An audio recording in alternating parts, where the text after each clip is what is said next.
One of the first Redstone YouTube videos I found when I was starting to play Minecraft was this video by Mumbo talking about using dispensers to automatically fill up water buckets. And I thought that that was a really cool challenge because it's a pretty simple concept. Just you gotta give the dispenser buckets, power it, and store the filled buckets. But getting the design to work really well, or making it compact, or using different mechanisms or detections or protections can make it a very interesting challenge. And since then, I have um, made a lot of different versions and also looked on YouTube to find that that wasn't even the first published video. The first published I saw was from Exumafoid, and then Purplers. That was interesting to me because he's a kind of does videos on a different topic now, not exactly redstone tutorials. And then there's a bunch of other people, like one by Imanado, who was worked to simplify Mumbo's design.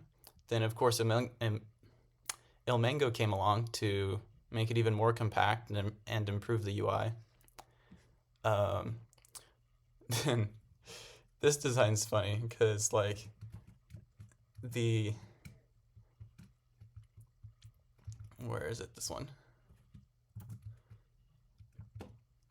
While it does work, like I can pull out buckets here and it will fill them up. The first bucket that goes through the system will be empty. So, I mean, I kind of consider that a fail, but it does work, I guess.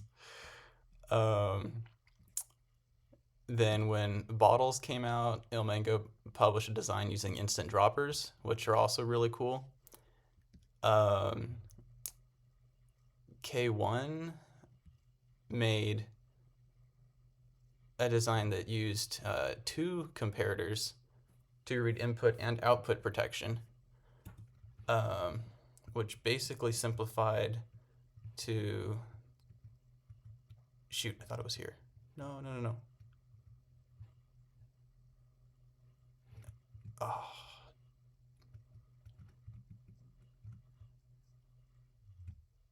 really? I was doing so well. Screw it. I'll just make it. Doo-doo.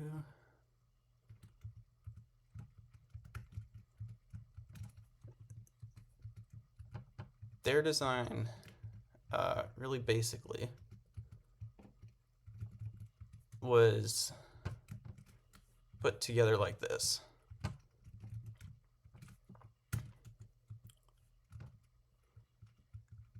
And here we'd have our infinite water source. Um,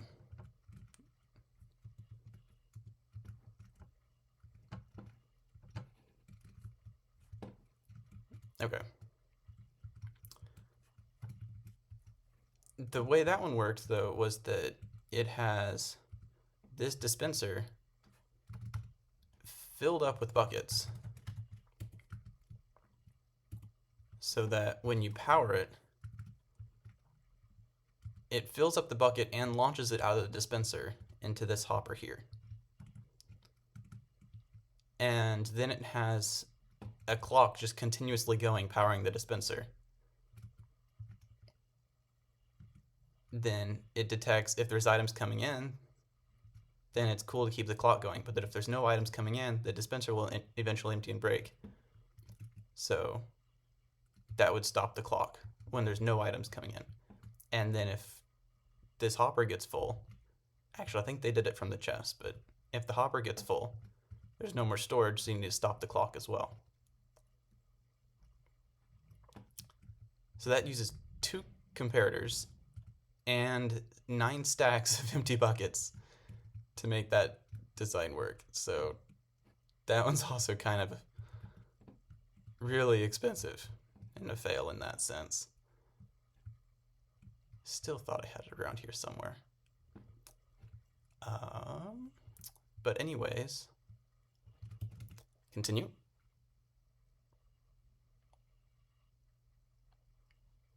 This one is the closest to my design that I ended with, and I'll show you it soon.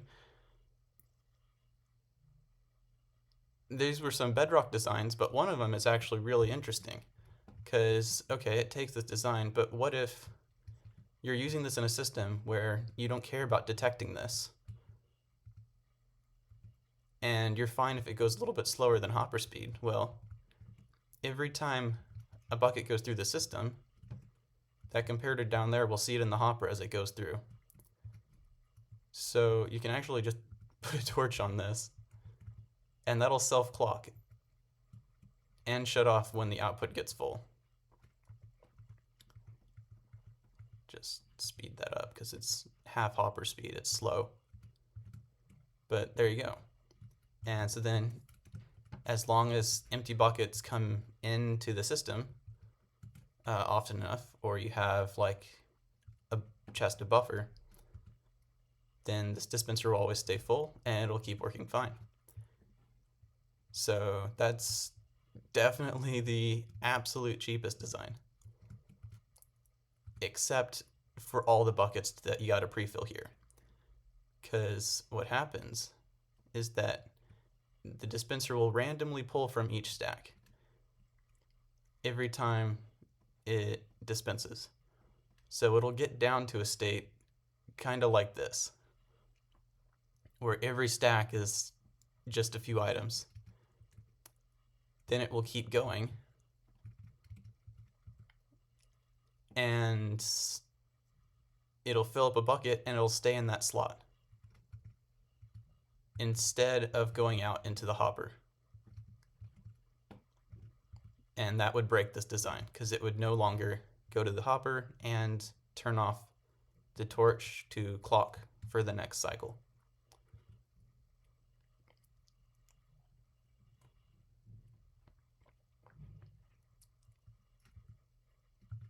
Yeah, cool.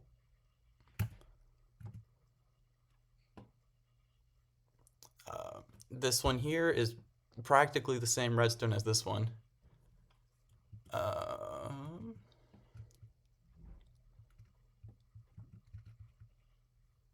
They just moved this repeater at the bottom to a different position.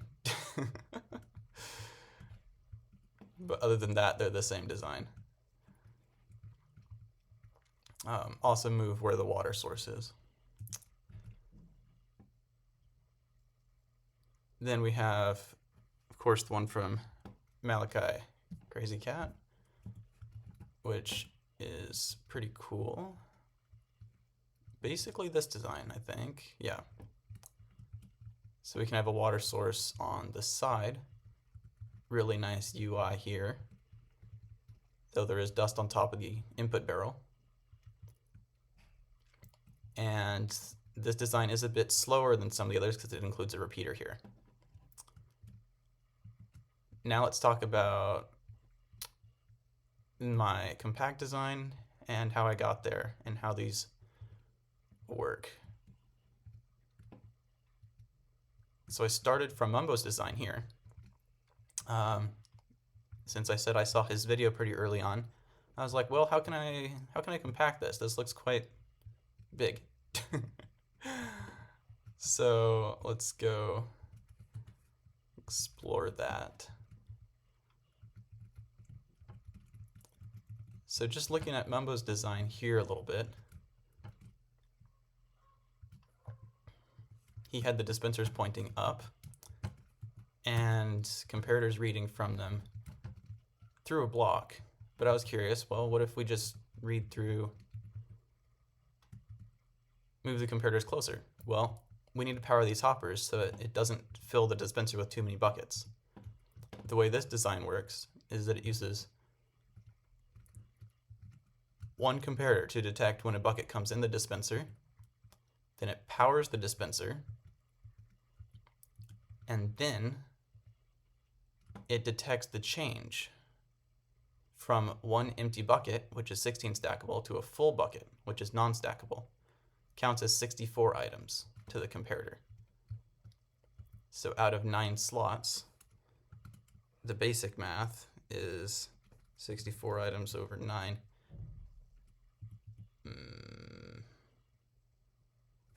Sorry, 64 is a ninth of 64 times 9 possible items. So that's stupid. 1/9 of the inventory.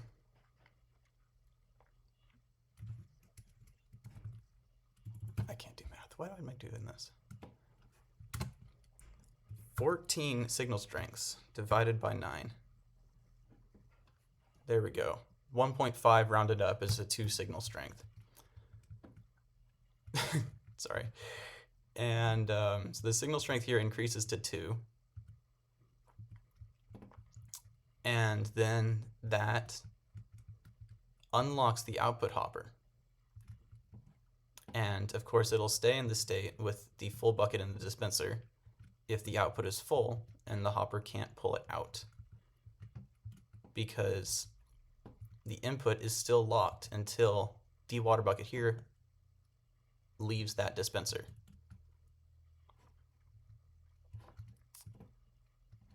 If we're going to have 2 next to each other though,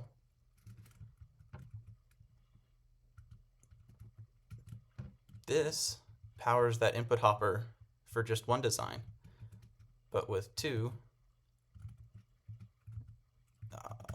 this does not. You could redirect the dust this way, but because this can be a signal strength of 1 or 2, this slice could lock the input hopper of this slice, which is a big problem. So that is why Mumbo shifted the comparators back, because then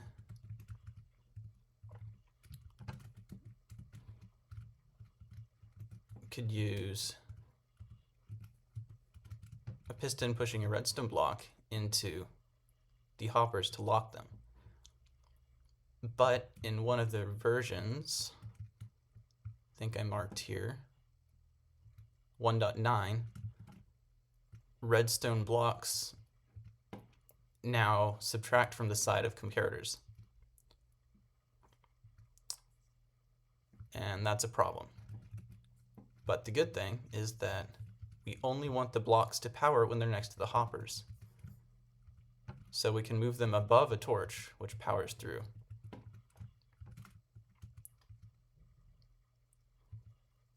So now we have input locking.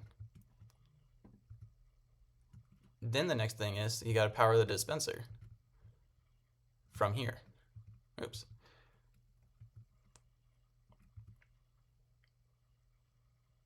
And this is when I kind of noticed, nah.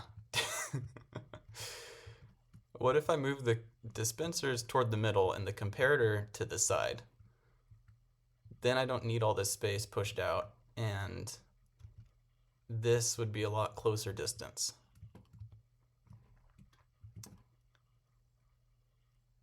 Why that matters is because there's a very simple way to power a dropper, where'd it go,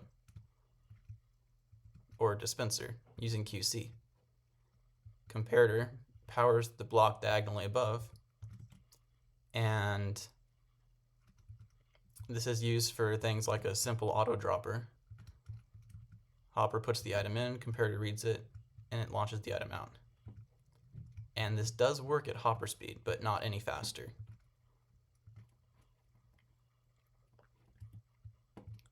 This is a dropper, so it'll just launch them out. But you can see how that's a great way to power this really compactly. And I was like, okay, I want to use that. So let's go back over here.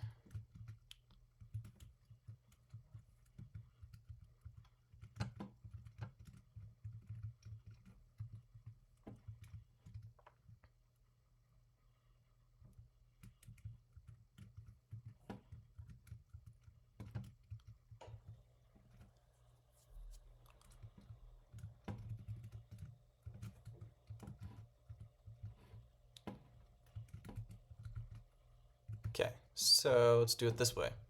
We now have our dispenser here, and we need to lock the hopper, and use this simple way here. And this could be mirrored on this side over here. And now we can not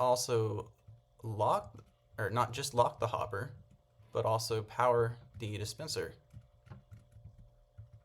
just from that same dust, really. Well, not the same dust, same comparator.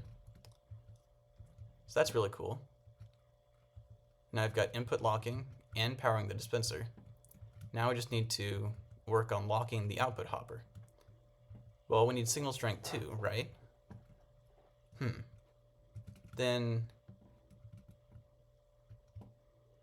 there's another concept here. Oh yeah, here's the input locking basic circuit. But I think that makes sense.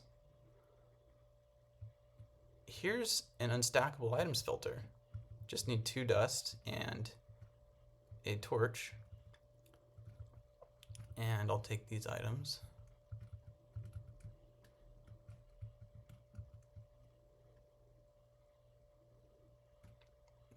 So I've got some carts and boats as unstackable items and rails as stackable items.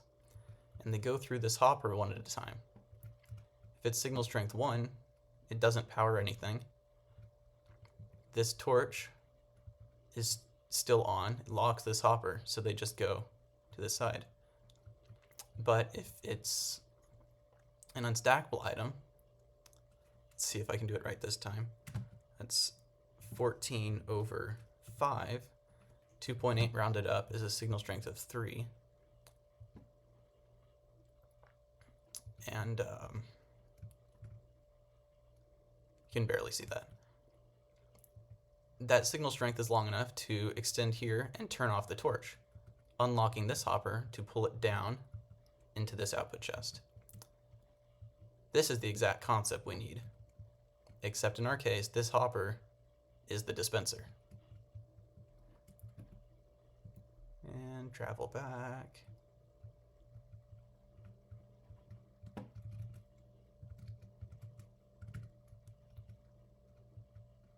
Oops, solid block. And that lines up perfectly. Just need to make sure that redstone doesn't connect, because here, this dust needs to point into this block to be able to QC power the dispenser. Right now it is not pointing into that block. Now it is.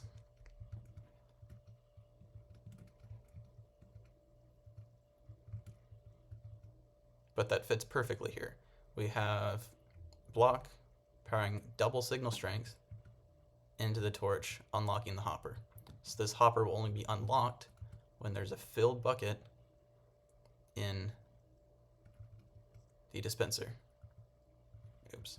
And 1 item will get locked in the hopper. And when the chest gets filled up, 5 items will backlog in the hopper and 1 bucket in the dispenser. But you can minimize that a little bit if you want with putting some kind of cheap item in the other slots of the hopper.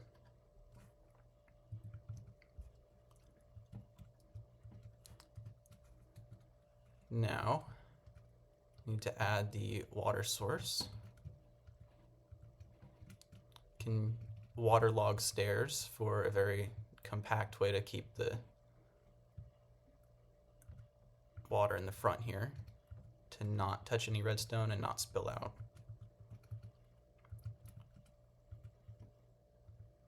This is an interesting thing, is that the water doesn't actually generate a source in the middle here, like one might expect it would. But this is because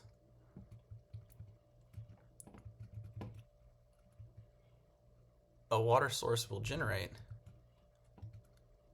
when there's 2 sources next to it, either diagonally or in a straight line. Sorry. But we can see here if I pick up the source at the bottom, this is kind of a bad way to show it. Okay, block here. If there's a block underneath, it'll form. But if there's no block underneath, it will actually not be able to reform. Same if it's in a straight line. That's not a source. That's flowing, even though it looks stationary.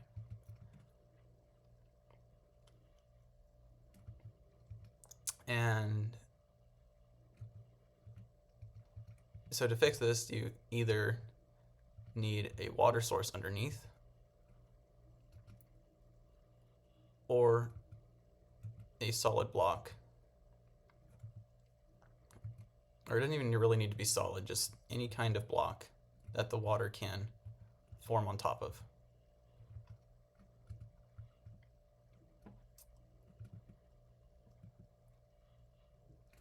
This is a bit misleading because the bottom of the stair seems like it's something the water can form on top of, but it doesn't count.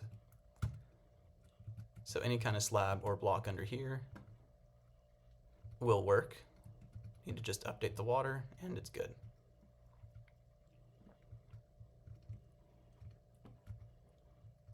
Now,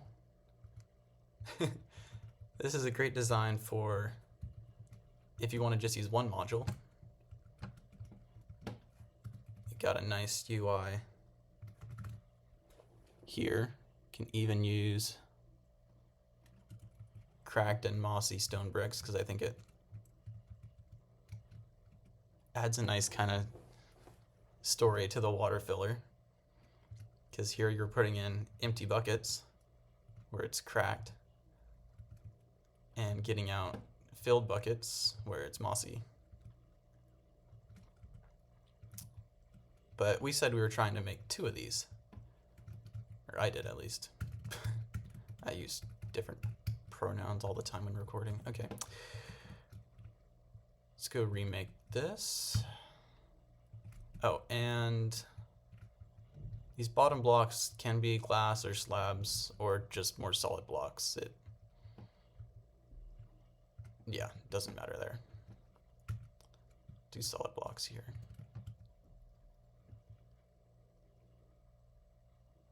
What did I just do? I want the inverse of all of that, okay.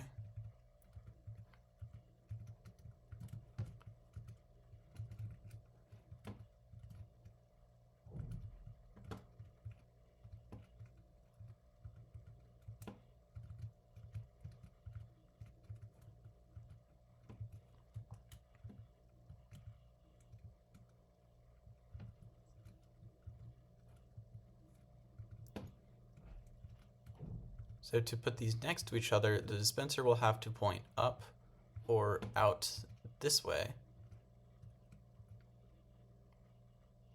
But there's so much redstone around here, I think I'll point it up. For now, at least.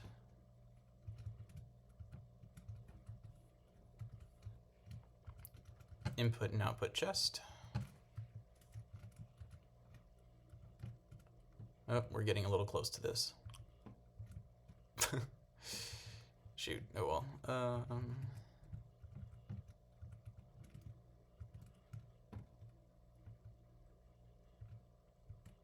just gonna break it.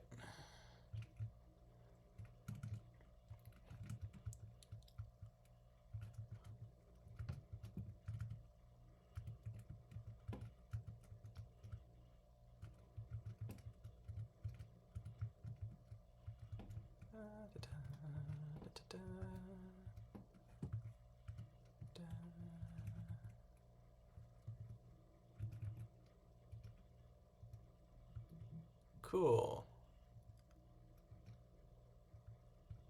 Now how to get a water source up here. And an updater. Activator rails can be waterlogged. And they either need to be placed non-connected or different rail type if they're going to be connected.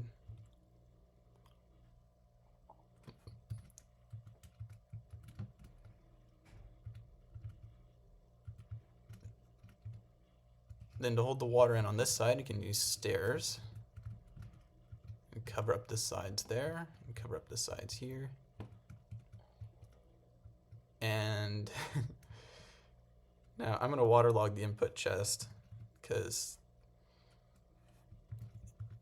it makes it compact, I guess. I don't know. Just to show that this is technically an option.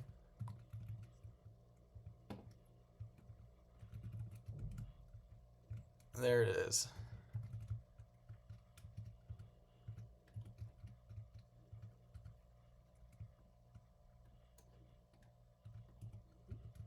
Set up the hoppers.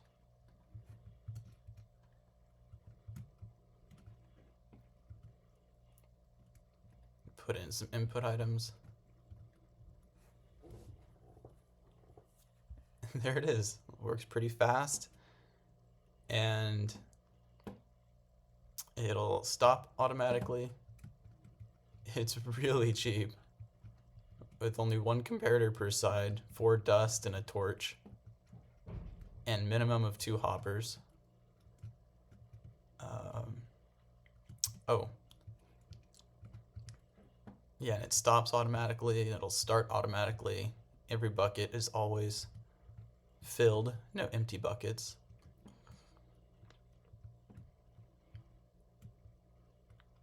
Quite a bit smaller than Mumbo's original design too.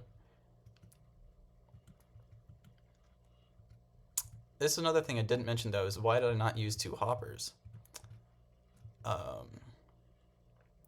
Well, at a minimum, when you don't have a lot of buckets,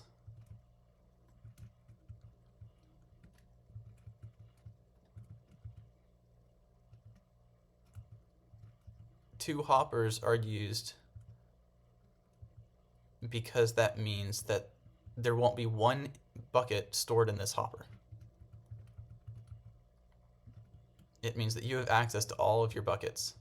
But when you think about that, that's normally because people want it to be cheaper. What's cheaper? 1 bucket in the hopper or an extra hopper? 3 iron, 5 iron. 3 iron, 5 iron.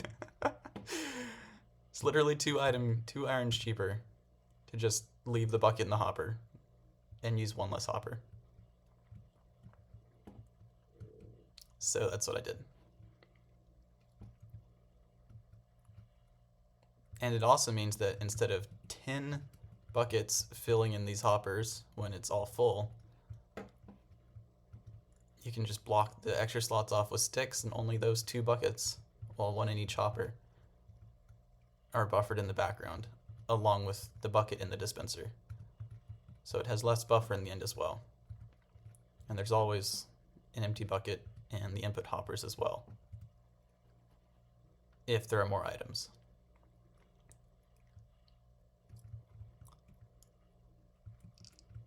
Now I am curious here. Could the water source be on top or on this side? I don't think so.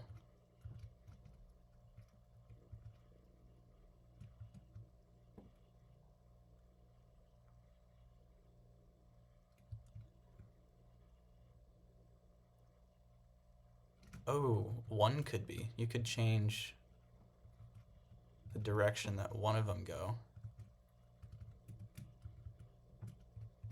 There we go. That'll clean up the front. And then this dispenser can go on this side.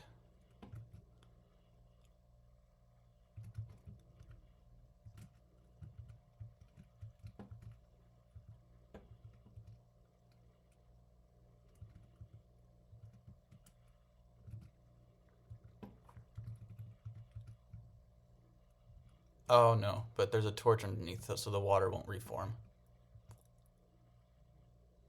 Yep, that's why I didn't do that.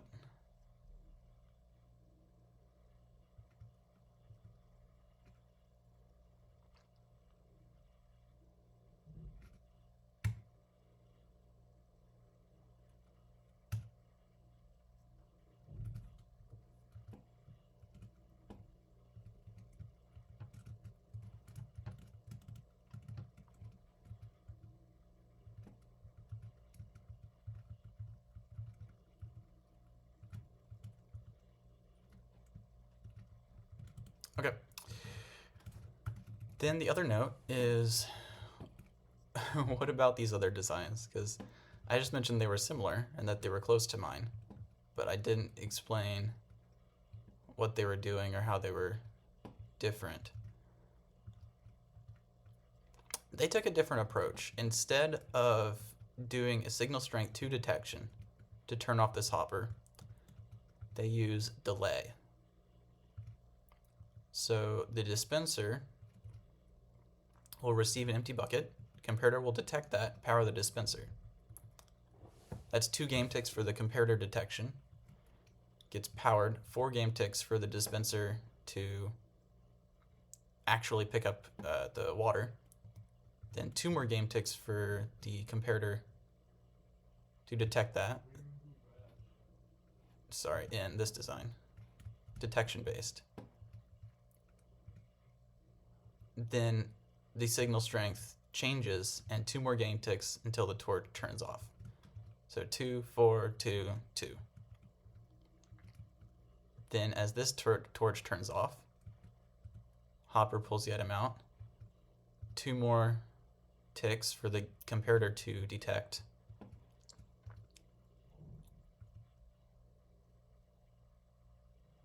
That the item is gone, and then that turns off, and the hopper here puts in the next bucket. So, let's say that one more time. 2 game ticks for detection, 4 game ticks for picking up the bucket, then 2 game ticks for higher fill level detection, 2 game ticks for turning off, and then 2 more game ticks for detecting empty. 2, 4, 2, 2, 2.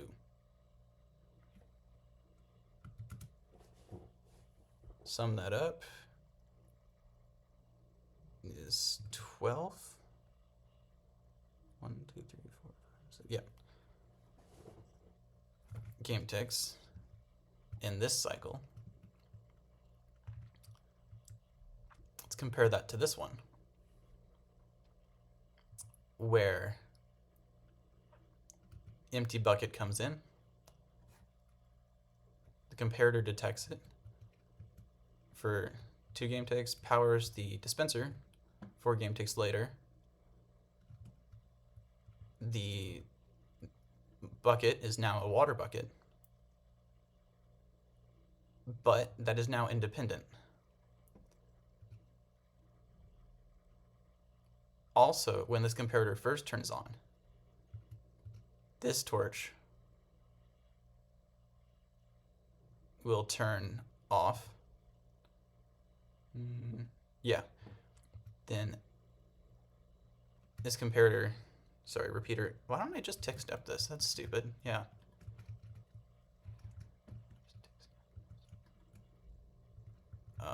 Sir, empty.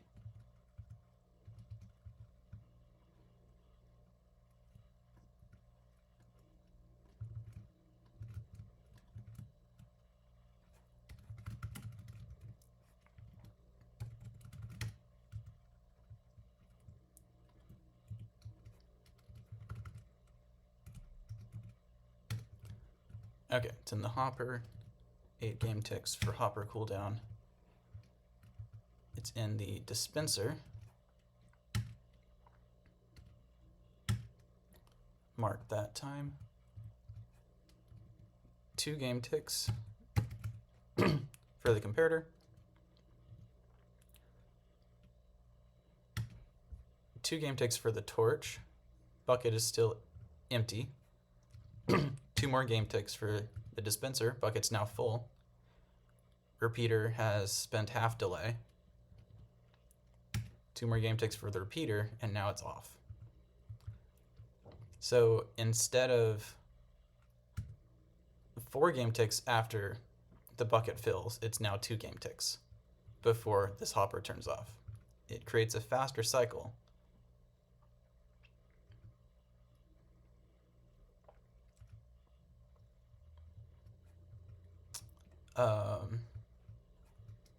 Yeah, and then step 2 more game ticks. And so if we mark that, that's 2 times 5, which is 10 game tick cycle, which is, again, 2 game ticks faster. And that is the minimum clocking cycle that can continue without the torch burning out. The interesting thing here is that this design actually works at 8 game ticks, even though the torch burns out. So that's one thing this design has over mine. The problem I don't stick with it is that it has dust next to the hopper. Mine has a torch. So when you mirror it, this stays independent from this. But when you mirror that one, the dust connects. So, yeah. Debates. Let's show the hopper speed, show how that works. This is the one case where it will fail though, so 8 buckets. Just a lot of buckets. If I just put in like 4 buckets, torch won't burn out.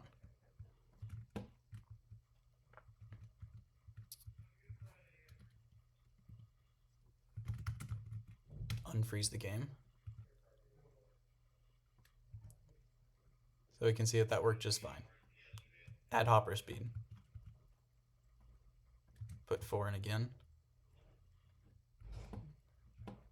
That is really fast for a design this small. Without an observer clock and instant dropper technology. The problem though is that, or actually I'll show this first. If you put in a lot of buckets, the torch will eventually burn out, but because it's going at 8 game ticks,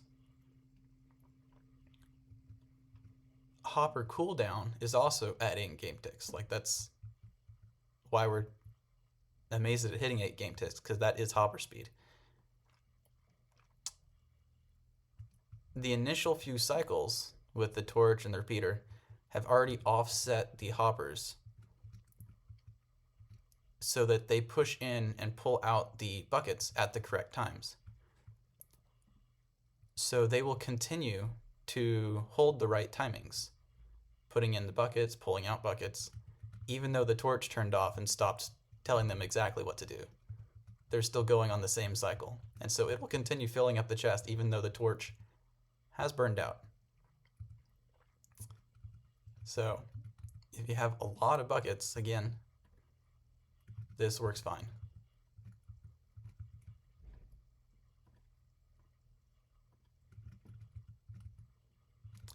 The problem, however, is if you don't have enough buckets to fill up the chest, the torch burns out, it keeps going, but then it might not stop. When there's no more items, yeah, there we go. The torch didn't turn on for a while until after this hopper had already drained all its items out. So if you're okay with 5 buckets backlogging in the hopper, even when it drains, they'll still be full buckets.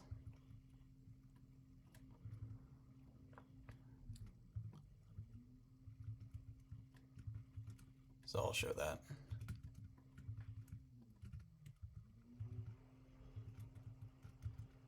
It's like 12 buckets. It's loading fine, torch burns out, it's continuing to go. Then the hopper drains out. And it works. So some people would say this is even better because there's less buffer. Who knows? But in their tutorial, they had the repeater on 2 game ticks, so Can kind of say this is my improvement on their design. Let's see, we did that.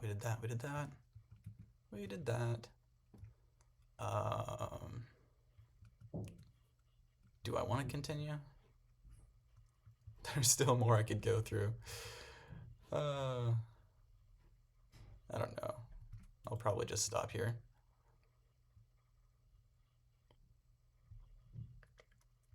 Oh, one more note though. This is a fun thing about the detection-based design. Is that because it uses a bud and an updater rail here, if you remove the updater rail, then you can use it to pick up lava buckets. Which I didn't really know was a thing that people did until I was looking for all of these designs and ran across someone making something that does this, but like much bigger. Obviously don't spam it or it won't detect and then you'll have lava pouring out the front.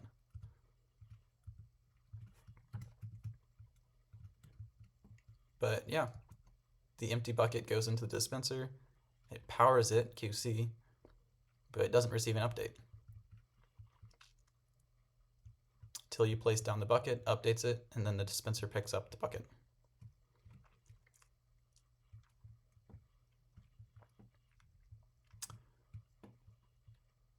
Should I do a tutorial? Ain't no chance anyone watched this long and still wants a tutorial. I already showed how to build it earlier while I was doing the demo, so yeah. Okay, bye.